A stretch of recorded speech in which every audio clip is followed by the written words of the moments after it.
Vie de sainte Marguerite Marie par elle-même, suite. Ce fut ici un terrible coup pour moi, qui avais eu toute ma vie crainte d'être trompé, et de tromper les autres sans pourtant le vouloir. Ce qui me faisait beaucoup pleurer, car je ne pouvais en aucune façon me retirer de la puissance de cet esprit souverain qui agissait en moi, et quelque effort que je pusse faire, je ne pouvais l'éloigner de moi, ni empêcher ses opérations. Car il s'était tellement emparé de toutes les puissances de mon âme, qu'il me semblait être dans un abîme, d'où, plus je faisais d'efforts pour sortir, plus je m'y sentais enfoncé, quoique je me servisse de tous les moyens que l'on disait, mais c'était en vain. Et je combattais quelquefois si fort que j'en restais tout épuisé de force. Mais mon souverain se jouait de tout cela et me rassurait si fort qu'il dissipait toutes mes craintes au premier abord en disant « Qu'as-tu à craindre entre les bras du Tout-Puissant ? Pourrait-il bien te laisser périr en t'abandonnant à tes ennemis, après m'être rendu ton père, ton maître et ton gouverneur dès ta plus tendre jeunesse, en te donnant de continuelles épreuves de l'amoureuse tendresse de mon divin cœur, dans lequel même j'ai établi ta demeure actuelle et perpétuelle ? Pour plus grande assurance, dis-moi quelle plus forte preuve tu souhaites de mon amour, et je te la donnerai. Mais pourquoi combats-tu contre moi, qui suis ton seul vrai et unique ami ? Ces reproches de ma défiance me jetèrent dans un si grand regret et confusion que je me proposais dès lors de ne jamais rien contribuer aux épreuves que l'on ferait de l'esprit qui me conduisait, me contentant d'accepter humblement et de bon cœur tout ce que l'on me voudrait faire. Ô mon Seigneur et mon Dieu, qui seul connaissez la peine que je souffre en accomplissant cette obéissance, et la violence qu'il me faut faire pour surmonter la répugnance et confusion que je sens en écrivant tout ceci, accordez-moi la grâce de mourir plutôt que de m'y mettre aucune chose que de ce qui vient de la vérité, de votre esprit, et qui vous donnera de la gloire, et à moi de la confusion. Et par miséricorde, ô mon souverain bien, qu'il ne soit jamais vu de personne que de celui que vous voulez qu'il examine, afin que cet écrit ne m'empêche pas de demeurer enseveli dans un éternel mépris et oubli des créatures. Ô mon Dieu, donnez cette consolation à votre pauvre chétive esclave.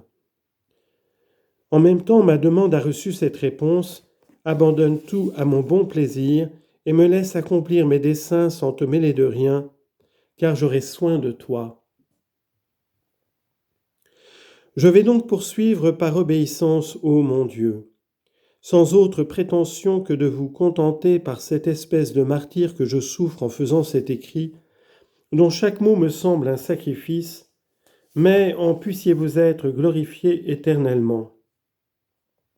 Mais voici comme il m'a manifesté sa volonté en cet écrit. C'est que, comme je me suis toujours senti porté à aimer mon souverain Seigneur pour l'amour de lui-même, ne voulant ni désirant que lui seul, je ne me suis jamais attaché à ses dons, pour grands qu'ils fussent à mon égard, et ne les prisais que parce qu'ils venaient de lui. Et je n'y faisais que le moins de réflexion que je pouvais, tâchant de tout oublier pour ne me souvenir que de lui, hors duquel tout le reste ne m'est rien. Et quand donc il a fallu accomplir cette obéissance, je croyais m'être la chose impossible de pouvoir parler de choses passées depuis tant de temps, mais il m'a bien fait voir le contraire.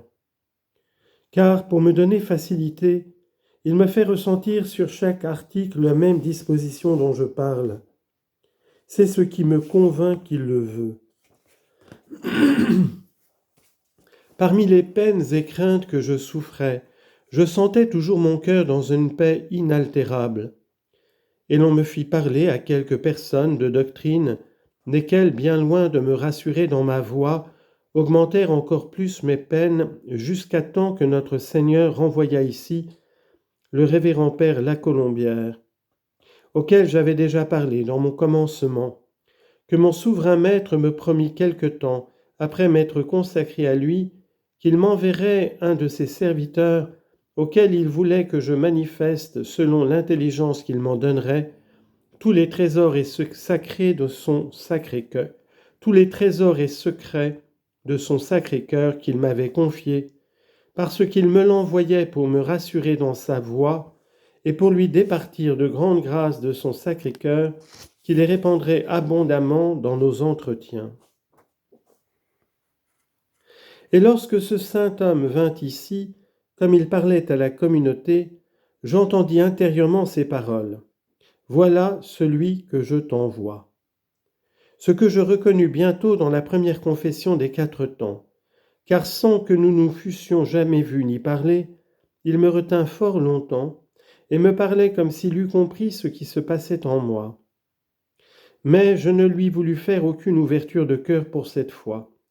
Et comme il vit que je me voulais retirer, crainte d'incommoder la communauté, il me dit si j'agréerais qu'il vînt me voir une autre fois pour me parler en ce même lieu. Mais mon naturel timide, qui craignait toutes ces communications, fit que je lui répondis que n'étant pas à moi, je ferais tout ce que l'obéissance m'ordonnerait. Je me retirai après y avoir demeuré environ 1h30. Et peu de temps après il revint, et encore que je connaissais être la volonté de Dieu que je lui parle, je ne laissai pas d'y sentir des répugnances effroyables lorsqu'il fallut y aller. Ce que je lui dis d'abord. Mais il me répondit qu'il était bien aise de m'avoir donné occasion de faire un sacrifice à Dieu. Et alors sans peine ni façon, je lui ouvris mon cœur et lui découvris le fond de mon âme, tant le mal que le bien. Sur quoi il me donna de très grandes consolations, en m'assurant qu'il n'y avait rien à craindre en la conduite de cet esprit, d'autant qu'il ne me retirait point de l'obéissance, que je devais suivre ses mouvements, en lui abandonnant tout mon être, pour me sacrifier et immoler selon son bon plaisir.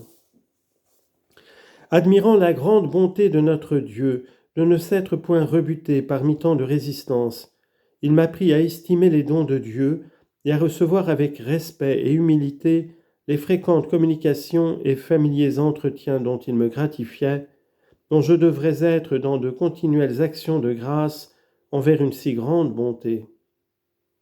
Et comme je lui eus fait entendre que ce souverain de mon âme me poursuivait de si près, sans exception de temps ni de lieu, que je ne pouvais prier vocalement, à quoi je me faisais de si grande violence que j'en demeurais quelquefois la bouche ouverte, sans pouvoir prononcer aucune parole, surtout en disant le rosaire, ce qu'il me dit de ne plus faire, et que je me devais contenter de ce qui m'était d'obligation, y ajoutant le chapelet lorsque je le pourrais.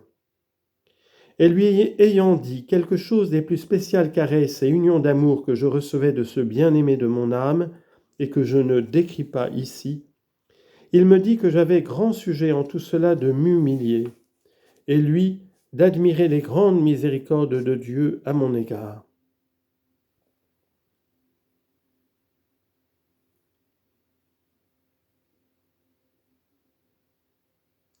Mais cette bonté infinie, qui ne voulait pas que je reçoive aucune consolation sans qu'elle me coûtât bien des humiliations, desquelles cette communication m'attira en grand nombre, et lui-même eut beaucoup à souffrir à cause de moi. Car l'on disait que je voulais le décevoir par mes illusions et le tromper comme les autres. Mais cela ne lui faisait nulle peine et ne laissait pas de me continuer son secours le peu de temps qu'il demeura en cette ville, et toujours. Et je me suis 100 fois étonné comme il ne m'abandonnait pas aussi bien que les autres. Car la manière dont je traitais avec lui aurait rebuté tout autre, bien qu'il n'épargnât rien pour m'humilier et mortifier, ce qui me faisait un grand plaisir.